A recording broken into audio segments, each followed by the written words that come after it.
Doğu Türkistan Marif Derneği Genel Başkanı Hidayet Oğuzhan'ı selamlama konuşması yapmak için sizlerle baş başa bırakıyorum. Bismillahirrahmanirrahim. Selamun Aleyküm. Değerli kardeşlerim,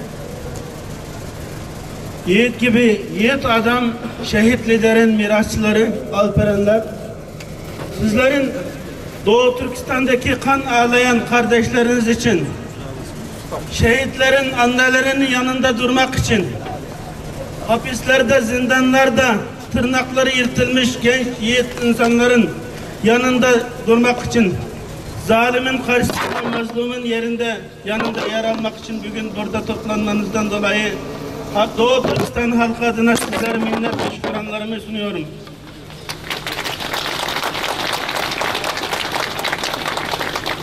Muhterem kardeşlerim, evet, Doğu Türkistan kan ağlıyor. Doğu Türkistan'ı biliyor musunuz? Doğu Türkistan, hocamızın dediği gibi, Türk İslam medeniyetinin beşiği olan, Türk İslam medeniyetine ve insanlığa hizmet eden o mübarek toprakların adıdır Doğu Türkistan, Türk İslam beldesidir. Doğu Türkistan 1.800.000 28 metrekarelik büyük bir coğrafyanın adıdır.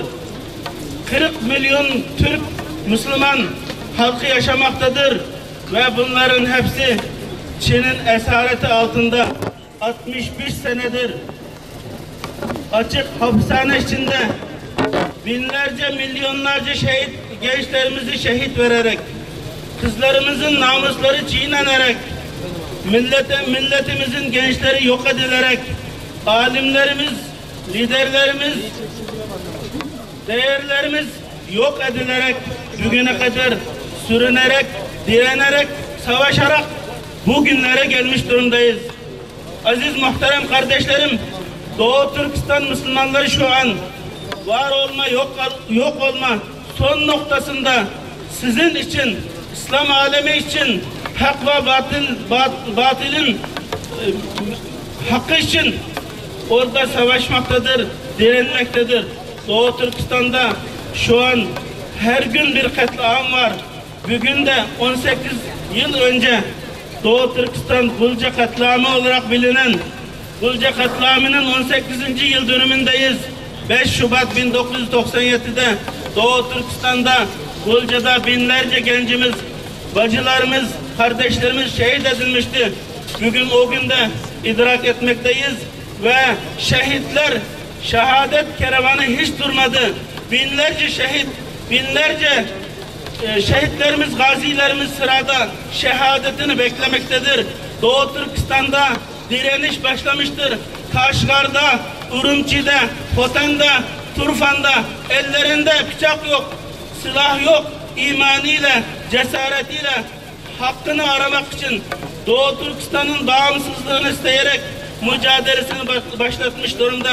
İnşallah Doğu Türkistan'da Çinliler yok olana kadar uyuma, Türkistan'a sahip çık, hükümet uyuma, Türkistan'a sahip çık, hükümet uyuma. Doğu Türkistan'da milyonlarca, 35 milyon Çinlinin Doğu Türkistan'dan geri dönene kadar 3 milyondan fazla Çinli askerin Doğu Türkistan'dan olmasına kadar, Doğu Türkistan'da şehitlerimizin annelerinin yaşlarının durmasına kadar bu direniş sürecektir. İnşallah Doğu Türkistan bağımsızlık için herkesin, Türkiye'deki 77 milyon halkımızın sokaklara, evlere, parklarına, devlete, her yere bu davayı taşıdığımız zaman inşallah Pekin'de zelzele olacaktır. İnşallah sizlerin desteğiyle bu davayı sürdürebileceğimize inanıyoruz. Esselamu Aleyküm.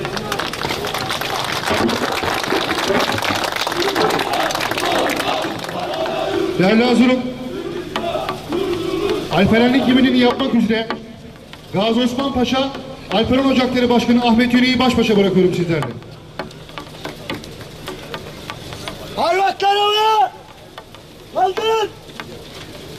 Alperen sesimize, gür sesimize, dava emri için.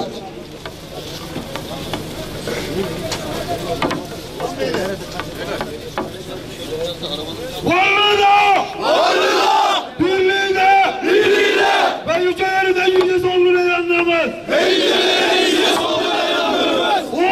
oldular. Olmayınca oldular. Gönülleri iman nuruyla doldular. Allah'a, Kur'an'a, vatana, bayrağı ve silaha yemin olsun. Şehitlerim, gazilerim ve şehit lider Müslüm Başkanı emin olsun. Alperen Türk gençliği olarak komünizme, terörizme, siyonizme, kapitalizme ve her türlü emperyalizme karşı mücadelemiz son nefes, son damla kara kadardır. Kavgamız ilahi kelimetullah, nizam-ı aleme kadardır. Bu yolda hiçbir engel tanımayacağız. Yılanlardan olmayacağız. Kaçanlardan olmayacağız.